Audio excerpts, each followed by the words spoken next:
दिल्ली सल्तनत के विघटन का कारण और स्वतंत्र क्षेत्रीय राज्यों का उदय। हाँ, हम बात करने वाले हैं आज दिल्ली सल्तनत के विघटन का कारण में। दिल्ली सल्तनत के विघटन का आरंभ मोहम्मद बिन तुगलक के काल से माना जाता है। दिल्ली सल्तनत के विघटन के मुख्य कारण थे अयोग्य उत्तराधिकारी और जो स्वतंत्र क्षेत्रीय राज्यों का उदय हुआ, ये दिल्ली सल्तनत के विघटन का मुख्य कारण था। स्वतंत्र क्षेत्रीय राज्यों में जो उत्तर भारत के राज्य थे, उनमें जौनपुर, कश्मीर, मालवा, राजपूताना में मेवाड़ और मारवाड़ और गुजरात, ये उत्तर भारत के नए क्षेत्रीय राज्यों का उदय हुआ था। और जो मुख्य कारण है जिसको मुख्य माना जाता है कि ये दिल्ली सल्तनत के पतन के कारण में अहम भूमिका निभाई है, वो विजयनगर और बहमनी साम्राज्य में निभाई है, जो दक्षिण भारत के साम्राज्य थे और ये क्षेत्रीय राज्य थे। बहमनी साम्राज्य और विजयनगर साम्राज्य। बहमनी साम्राज्य की हम बात करते हैं तो बहमनी साम्राज्य का उदय मोहम्मद बिन तुगलक के काल से ही माना जाता है। मोहम्मद बिन तुगलक के काल में विद्रोहों और अशांति का परिणाम बहमनी साम्राज्य का उदय था, जिसमें दक्षिण में मलिक शाजा ने अराजकता का फ़ायदा उठाकर विद्रोह कर दिया और इसका फ़ायदा उठाकर जो मुख्य अमीर थे, उन्होंने इस्माइल मक को नासिरुद्दीन शाह की उपाधि देकर गद्दी पर बिठा दिया। और नासिरुद्दीन शाह सरल स्वभाव का व्यक्ति था, जिसके कारण उसने अलाउद्दीन के पक्ष में अपना पद त्याग दिया। फिर सरदारों और अमीरों ने मिलकर 1347 में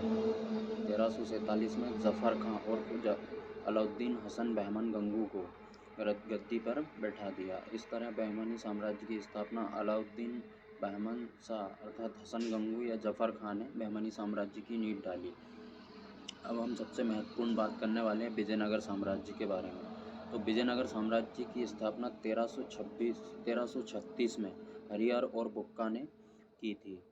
ये वारंगल के काकतियों के सामंत थे।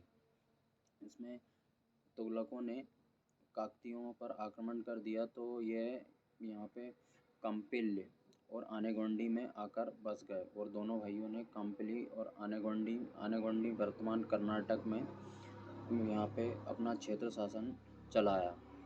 अब इसमें एक ये भी है कि ऐसा माना जाता है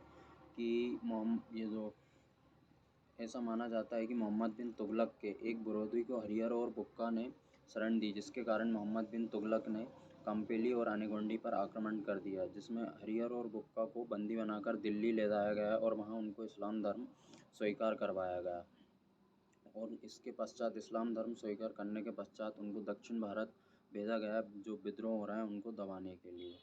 अब इसके बाद में होता यह है कि वहाँ पे दक्षिण भारत में फैली अराजकता और तुर्क सत्ता की लहर का फ़ायदा उठाकर हरिहर और बुक्का ने, जो सामरिक दृष्टि से महत्वपूर्ण है, तुंगभद्रा नदी के किनारे विजयनगर साम्राज्य की नींव डाली।